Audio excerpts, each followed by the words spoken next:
Bom, a gente está estudando máximos e mínimos de função, então a gente vai fazer o gráfico dessa função, tá? A partir de derivadas. Então, antes de começar, eu vou passar esse x para cima, tá? E a gente vai resolver. Bom, a primeira derivada, ou derivada de primeira ordem, é 1 menos, que aí desce o menos 1, né? Menos 1 vezes 2, menos 2. Diminui 1 no expoente. Bom, quando eu faço a derivada de primeira ordem, eu preciso igualar ela a zero para descobrir os pontos críticos. Então, eu vou passar esse menos 2 vezes x a menos 2 para o lado direito.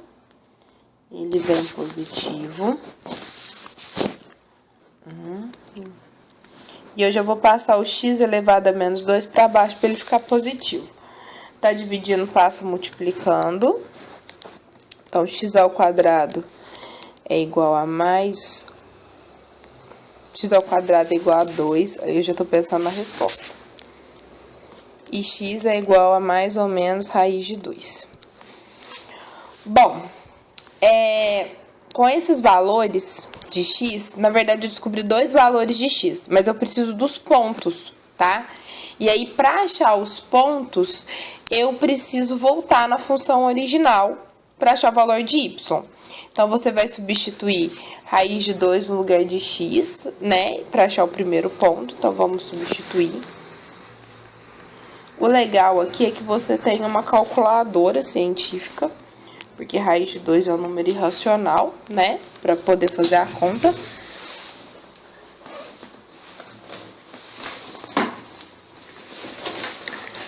E aí, se você jogar na calculadora, vai ficar raiz de 2 mais 2 dividido por raiz de 2, 2,83 aproximadamente. Bem aproximadamente mesmo. Bom, isso quer dizer que o ponto 1, ele é raiz de 2 para o x e 2,83 para o y. O ponto 2, a gente vai fazer a mesma coisa, só que agora substituir por menos raiz de 2. Na verdade, vai dar a mesma coisa, só que negativo. Então, a gente tem o segundo ponto crítico, que é menos raiz de 2 e menos 2,83.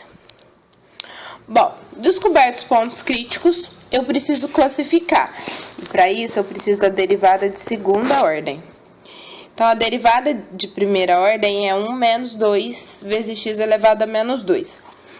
Para derivar a segunda, eu uso ela. Esse 1 some, e aí eu vou trabalhar só com esse finalzinho aqui. Desço menos 2 vezes menos 2 é 4, e o x vai ficar elevado a menos 3. E agora, eu vou substituir no lugar do x os valores de raiz de 2 positivo e raiz de 2 negativo. Na verdade, a gente não precisa do resultado final. O que vai acontecer?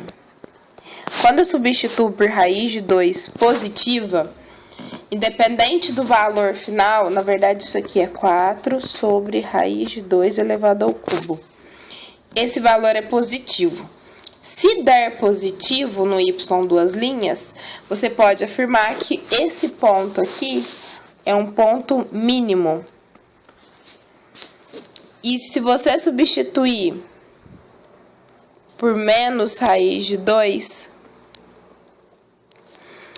menos elevado ao cubo vai continuar menos, né? E aí a gente pode reescrever assim, ó. Pode tirar do parênteses, porque o sinal negativo aqui é elevado a expoente permanece negativo, né? E aí esse valor vai dar negativo. Quando dá negativo, é máximo.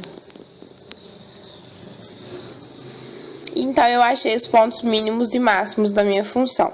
Então, esse ponto 1 é ponto mínimo e esse ponto 2 é ponto máximo. Falta achar os pontos celas. Para achar o ponto cela, eu igualo a derivada de segunda ordem a zero. Nesse caso, eu nem vou fazer. Por quê? Porque essa função 4 sobre x ao cubo, tá? Ela não tem valor em zero. Por que ela não tem valor em zero? O x não pode assumir o valor de zero, já que não existe divisão por zero, tá? Se você fizer o gráfico dela, ele é aquele gráfico que tende ao infinito, uma assíntota, né, que a gente fala. Que aí ele fica bem pertinho do eixo y aqui, mas ele fica uma curva mais ou menos assim, ó. E aí ele nunca encosta, porque ele não tem valor para x igual a zero, beleza? Que é o que vai acontecer com o nosso gráfico aqui. Porque como eu tenho uma divisão por x, o meu x não pode assumir o valor de zero. Então, se você for fazer o gráfico, você vai ter o ponto, um dos pontos, né? Que é raiz de 2. Vamos fingir que a raiz de 2 é aqui. Encontro de 2, alguma coisa, 2,8. Eu esqueci o ponto. 2,83. Isso aqui é um valor de mínimo. Opa! Isso quer dizer que isso aqui é assim, né? Gente! E você vai ter menos raiz de 2 com menos 2,8 como um ponto de máximo. E o gráfico vai ficar mais ou menos assim, tá? Bonitinho. E ele não tem ponto de inflexão, né? Porque para achar os pontos de inflexão, eu teria que igualar y2 a zero. E como eu já expliquei, né? Nós não vamos obter resultados. Então, acabou. Ficou um gráfico mais ou menos bonitinho, né?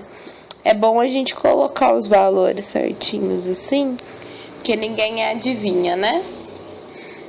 O interessante ao fazer um gráfico desse é assumir alguns outros valores para x, para saber se essa curvatura aqui ela é mais aberta, ela é mais fechada, tá? Mas por enquanto a gente vai fazer um estudo bem básico mesmo.